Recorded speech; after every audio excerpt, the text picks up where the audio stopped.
We are the 99%. It's the rallying cry of the Occupy Wall Street protesters.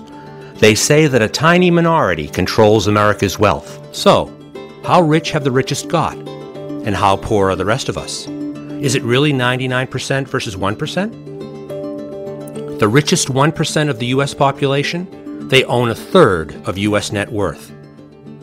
So how did we get here? When times were good, everyone gained. In Bill Clinton's boom of 1993 to 2000, average incomes went up, just as they did during George W. Bush's boom at the beginning of his presidency. But if you were rich, you gained even more. That's nearly half of all the growth in the Clinton boom years. Under George W. Bush, it was even more. And there are some really rich people in the U.S. today. In fact, there are now over 3.1 million millionaires. But these are not the richest of all. The U.S. has over 400 billionaires, more than any other country in the world. Who's at the top of that pile? These three have a combined net worth of $131 billion. That's just over the combined budget shortfall of every state in the U.S. for 2011. More than the cost of the global war on terror in 2010. But haven't the rich lost out as well as the poor in the economic crash? When the economy tanked, everyone suffered. In 2010, the average American earned $26,487, down over $2,000 in real terms on 2006. If you were poor, it's been an even bigger drop. The 24 million least wealthy households in America saw their average income go down by 10%. If you were super rich, it went down too. The 400 wealthiest American households lost around 4%, including inflation. That's down to an average of $270.5 million per household. So the richest lost 4%. The poorest lost 10%. Part of the reason average Americans have been hit so hard is where their wealth comes from. Before the crash, middle-class Americans had 65% of their wealth tied up in their house. But the richest 1% of the population kept most of their wealth in stocks and shares and business. So, when house prices went south, many Americans found their wealth disappearing too.